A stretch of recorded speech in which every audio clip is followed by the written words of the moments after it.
Ayan, isang napagandang araw po mga kaboses, ano po sa ating lahat. Mga kaboses, good day sa inyong lahat.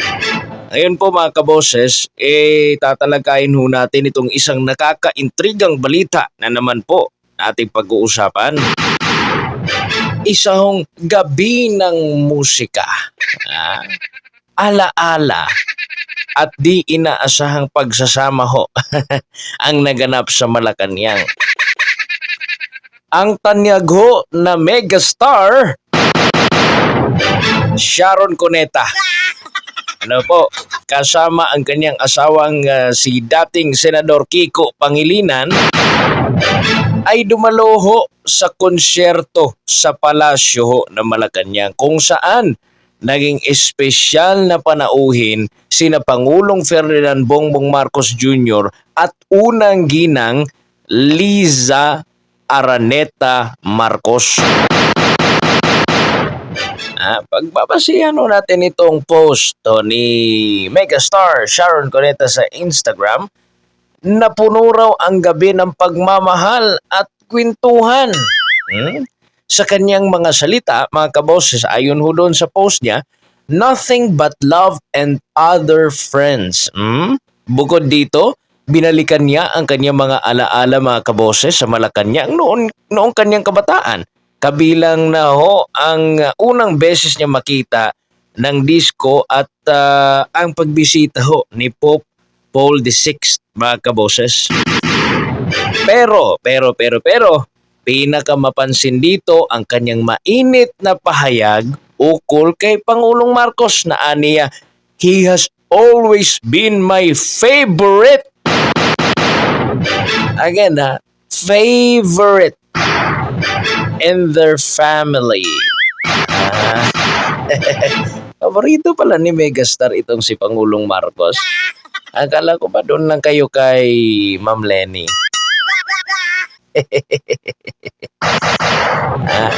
Gayon pa man mga kaibigan, mga kaboses, hindi na iwasang magdulot ho ng kontrobersya ang ganapan hong ito, mga kaboses. Lalo na't kilalang magkalaban ho ang kampo ng Pangilinan at Marcos sa politika. Ano ko, natatandaan niyo ho mga kaboses, itong si dating Senador Pangilinan ay naging running mate ho ni dating Vice President Leni Robredo noong 2022 elections. Laban mismo kay Pangulong Marcos at Vice President Sara Duterte. Ano po, mga kaboses, so napakaraming kontrobersya. Ito, panoorin ho muna natin itong nangyari ho doon sa Malacanang, mga kaboses. Saglit lang ha. Ayan po. Ito po yung nangyari doon po sa palasyo, mga kaboses. Lagyan ho natin ng audio. Babalik po natin sa simula, mga kaboses. Ito, nakuna lang ho ito ng isang netizen na andun ho sa event, mga kaboses. At maupo. Maraming salamat po. Ayun. Uli, sa ilang sandali po lang. Ano, nag-usap sila. Ano po, mga kaboses? Si Sharon Cuneta yung talagang maraming tseka. Ano po, mga kaboses? Ayan, kumuha na ng cellphone. Ayun po. At si Senator Kiko Pangilinan, si former Senator Kiko Pangilinan yung kumuha ng picture. Ayan. Ang saya-saya ng palasyo ng Malacanang, ano po?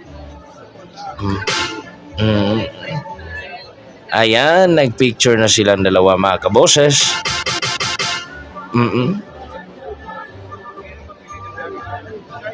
Nag-usap sila. Oo.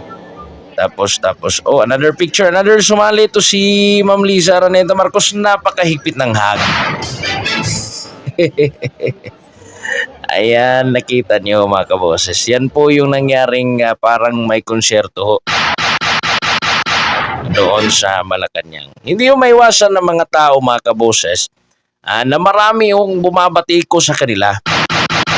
Kasi noong panahon ng eleksyon, mga kaboses, lalo na itong anak ko ni Senator Pangilinan, ano po, Kiko Pangilinan, mga kaboses, talagang ayaw na ayaw nila sa mga Marcos. And alam ko naman ho na talagang oposisyon ito si Senator Pangilinan, ano po. Pero dito, hindi po natin maiwasan na talagang may masabi yung mga tao. Lalo na ho, sobrang, napaka sobrang dikit ho ni Sharon Cuneta, asawa ni Kiko Pangilinan, ano po mga kaboses. At nag-caption pa ito na he has always been my favorite in their family. Ibig sabihin, paborito niya raw ho si Pangulong Marcos. Nung time ho na nagkampanya ho, election campaign, kinampanya ho nila si VP Leni Robredo. Kung nga ba talaga, ganito po talaga siguro yung politika ng ating bansa na po. Gayon pa man mga kaboses, hindi naiwasang magdulot ng kontrobersya ang kaganapang ito. Lalo na't kilalang magkalaban nga again mga kaboses. Ang kampo ng Pangilinan at mga Marcos sa politika. Sa harap po ng mga tanong at batikos, nagbigay paliwanag si Senador Pangilinan na sa kanyang ex-post. Sabi ho niya mga kaboses, ang kanya ho raw pagdalo sa konsyerto ay upang suportahan ang industriya ng pelikulang Pilipino at samahan ho ang kanyang asawa. Na isa ho sa mga haligi ng industriya ng sining at pelikula. Binanggit rin ho niya na ang presensya nila sa ganitong event ay hindi nangangahulugang iniwan na nila ang kanilang mga prinsipyo. Pero parang itong si Megastar, parang iniwan na niya kasi paborito na niya, ano po. Naiintindihan ko po si Senator Kiko Pangilinan mga kaboses kasi talagang ganyan. Ano po mga kaboses, ganyan po yung nararapat sa ating mga politiko kahit magkatunggali tayo panahon sa eleksyon panahon ng eleksyon mga kaboses, talagang andyan pa rin yung prinsipyo at kung magkikita kayo kasi may kanya-kanyang mga prinsipyo yung ating mga politiko, may prinsipyong korap, may prinsipyong totoo, may prinsipyong wala lang. Ayun po mga kaboses. So, iba-iba po yung prinsipyo ng bawat politiko ho. Ano po, mga kaboses. So, naiintindihan ko po si Senator Kiko. Ang hindi ko lang ho naiintindihan, itong si Megastar, mga kaboses. Sabi ko kasi ni Senator Kiko na hindi yung nawawala ka ng prinsipyo. Bakit sa statement ni Megastar, parang nawala na yung prinsipyo? Paborito na niya, ibig sabihin, paborito. Kayo kung may paborito kayong tao, mga kaboses, syempre, doon talaga kayo kung iniidolo nyo yun, ano po mga kaboses, idol nyo yun, talagang doon yung heart nyo, mas malapit yung heart nyo doon, mga kaboses, di ba? Binanggit ho, yan ni Senator Kiko Pangilinan. Pati rin ho, nag-react rin ho, ito pong kilalang kakamping rin na si dating COMELEC Commissioner Rowena Guanzon. Nagbigay rin ho siya ng komento sa issue. Ayon ho sa kanya, hindi ra dapat i-cancel si Pangilinan. Kasi sino bang nag-cancel? Kasi itong ibang tao wala nang ibang inisip kundi puro kaguluhan sa politika. Huwag mo natin i-cancel yung tao. Maganda na yung nakita natin. Si VP Sara nga pumunta doon kay VP Leni. Ano po mga kaboses, welcome naman ho siya doon sa Naga. Mga kaboses, kumbaga sa panahon ng eleksyon kalaban kayo pero pag magkita kayo still nandun pa rin yung relasyon, ano po mga kaboses. Kailangan yan kasi paano tayo isa mga kaboses kung ang galit natin sa isa't isa talagang andyan, no? Buhay na buhay mga kaboses. Minsan rin mga kaboses magtawanan din tayo ng ating mga katunggali, ano po. Huwag mo natin seryosohin ang buhay. Ganyan ho yan, no? Peace lang ho tayo. Si VP Leni, si former Vice President Leni Robredo, na ilang beses na rin ho sila nagkita ni Presidente Marcos, mga kaboses. Ganyan ho talaga yan.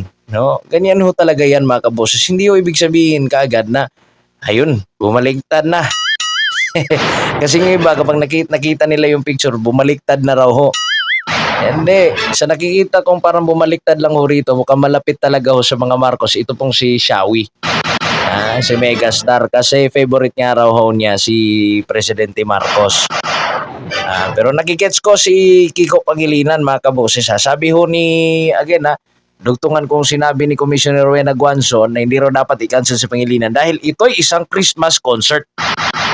At nagpakita raw ng statementship sina Pangulong Marcos at unang ginang Liza Araneta Marcos. Nakikita nyo rin yung positibo doon mga kaboses. Kung yung nakita natin kung gaano po nila winelcome yung dalawang mag-asawa, mga kaboses, na alam natin na katunggali nila sa politika.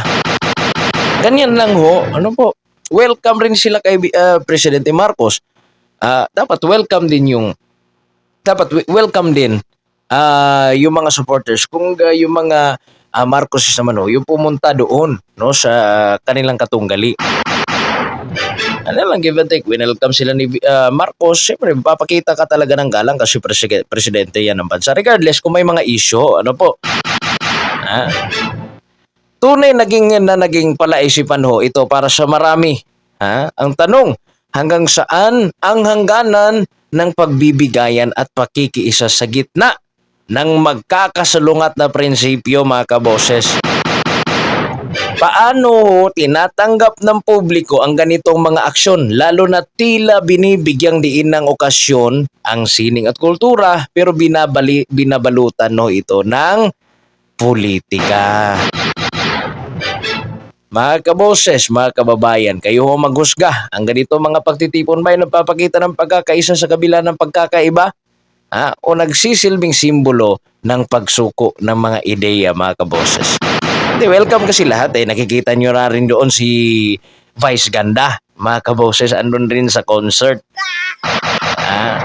Ano rin yun si Vice Ganda alam naman natin si Vice, talagang tinitira rin niya yung administrasyon, mga kaboses. At sinuportahan, isa po rin siyang kakamping. Sinuportahan niya rin ho si VP Lenny. Pero ang maganda ho rito, mga kaboses, nakikita ho natin na hindi habang buhay, mga kaboses, nagkakagalit tayong lahat. Kasi may isa naman tayong mga Pilipino ano po. Gawin na natin yung positibo, mga kaboses, na tanggapin natin na ganyan ho yung mga tao na yan. Ano po, merong panahon sa politika at meron din panahon, mga kaboses, para sa sarili. I-comment nyo ho ang inyong mga saloobin sa issue ito, mga kaboses. Magandang araw po sa inyong lahat at manatiling makatutok po o nakatutok ho kayo para sa mga maiinit natin ng mga balita. Like, follow, and share, mga kaboses. Subscribe nyo na rin ho ang channel natin para po updated kayo sa lahat po ng pangyayari sa ating bayan. Vox Populi PH po, maraming salamat. Bye-bye and God bless po sa inyong lahat.